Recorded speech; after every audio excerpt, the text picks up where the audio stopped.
Hello, मैं Wasim sir उड़ान private ITI की तरफ से आप लोगों का हार्दिक स्वागत करता हूं। और इसमें मैं आप लोगों के लिए एक ट्रांसफार्मर की तरफ से एक वीडियो लेकर आया हूं जिसका नाम है इंस्ट्रूमेंट ट्रांसफार्मर। इंस्ट्रूमेंट ट्रांसफार्मर में अपन दो ट्रांसफार्मर की बात कर लेते हैं। एक होता है करंट ट्रांसफार्मर और दूसरा होता है पोटेंशियल ट्रांसफार्मर। करंट ट्रांसफार्मर जो करंट को ट्रांसफ़र करता है, पोटेंशियल का मतलब होता है आपके वोल्टेज को। तो वोल्टेज का जो ट्रांसफ़र करता है उसको अपन पोटेंशियल ट्रांसफार्मर कहते हैं। इंस्ट्रूमेंट ट्रांसफार्मर इसलिए बोलते हैं, इसलिए इन दोनों का प्रकार होता है ताकि जो अपन पैनलों में जो और लाइनों पर जो इंस्ट्रूमेंट लगाते हैं उन इंस्ट्रूमेंट इनके ज़रिए ही करंट को मेज़र करते हैं और पोटेंशियल को मेज़र करते हैं, जिसके दोनों के एक कॉम्बिनेशन को अपन बोलते हैं ME। क्या बोलते हैं इसको? ME, यानी कि मीटरिंग इंस्ट्रूमेंट। तो मीटरिंग इंस्ट्रूमेंट जो होता है इन दोनों के कॉम्बिनेशन से चलता है, क्योंकि एक करंट नापता है और दूसरा वोल्टेज नापता है। तो ये दोनों हो जाते हैं VI, इसलिए दोनों का सम्मिशन जो होता है वो कहलाता है ME। तो इंस्ट्रूमेंट ट्रांसफार्मर में अपन करंट ट्रांसफार्मर और पोटेंशियल ट्रांसफार्मर की अपन बात कर लेते हैं। चलिए तो अपनी वीडियो शुरू करते हैं। सबसे पहले अपन बात करते हैं करंट ट्रांसफार्मर की। ये एक स्टेप अप ट्रांसफार्मर है। इस प्रकार के ट्रांसफार्मर की प्राइमरी में बहुत थोड़े, कभी कभी एक ही या टर्न या सीधी तार ही होती है।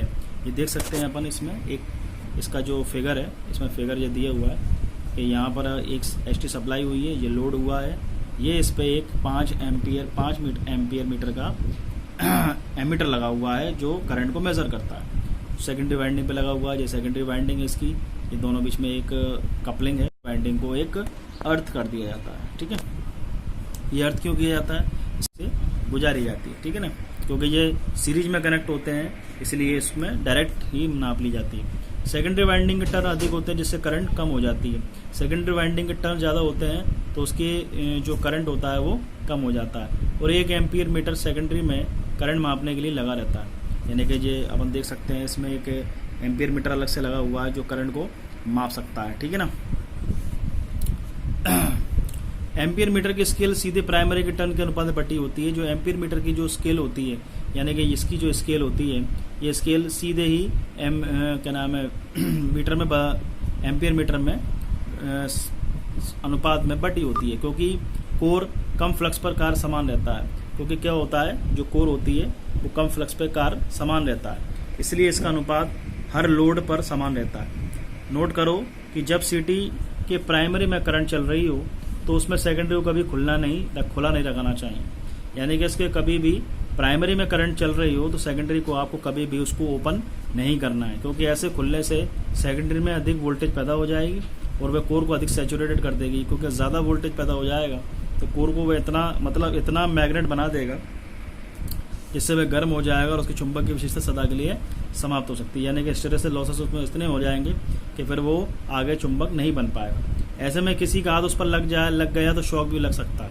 अगर उसमें उस टाइम पे किसी का हाथ लग गया तो उस पर शॉक भी लग सकता है। इसकी सेकेंडरी अत्यधिक 5 एम्पियर तक के लिए बनाई जाती है। इससे ट्रांसफार्मर पर भार कम पड़ता है, लेकिन इसी अनुपात के अनुसार डायल का 100 एम्पियर के लिए बटा होता है। ये एम्पियर मीटर जो होता है, इस एम्पियर मीटर के अंदर एक स्केल होती है।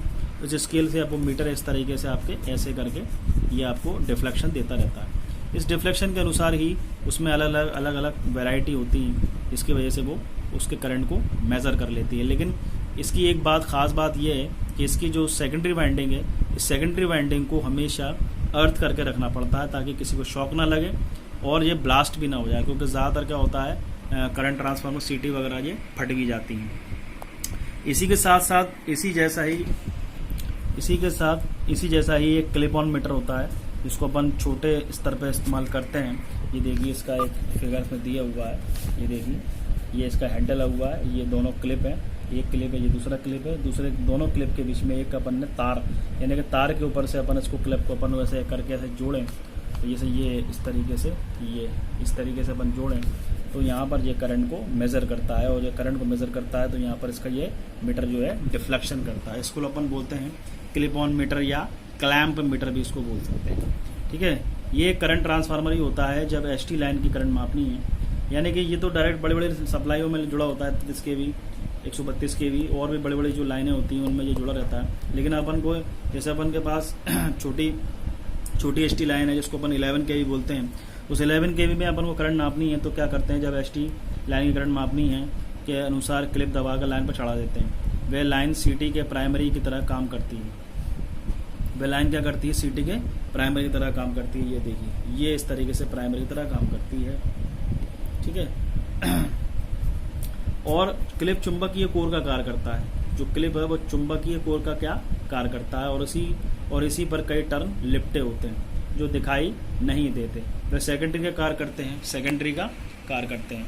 और एक कई एम्पियर मीटर इसके इस पैरेलल में लगा रहता है। कैसा लगा रहता है, इसके पैरेलल में लगा रहता है। इस पर एक रेंज स्विच लगा हुआ रहता है। ये रेंज स्विच लगा रहता है इसमें, जिस पर करंट रेंज दी होती है। एसटी के अनुसार उसे अंदाज सेट कर लेते हैं। बाद में मीटर पर पूरी करंट पढ़ लेते हैं। यानी कि 100 बातों की एक बात यह है कि जब अपन इस पर लाइन से अपन उसको जोड़ते हैं या कनेक्ट करते हैं, तब क्लिप ऑन मीटर को अपन उसको क्लोज कर देते हैं। तो क्लोज करता है तो जो सेकेंडरी वाइंडिंग का तरह कार्य करता है। और सेकेंडरी वाइंडिंग पे आप देख सकते हो, इस सेकेंडरी वाइंडिंग पे एक एम्पियर मीटर ऐसा लगा हुआ है। इसी तरीके से इस सेकेंडरी वाइंडिंग पे दूसरा एम्पियर मीटर इस तरीके से लगा हुआ है। तो ये इसको अपन ऐसे सेट कर लेते हैं, जैसे अपन को 11 kV का करंट मेजर करना है तो करंट उसके सेटिंग के अनुसार इसको भी अपन सेट कर लेते हैं, ठीक है ना। तो आपको करंट ट्रांसफार्मर और क्लिप ऑन ट्रांसफार्मर समझ में आ गया होगा। और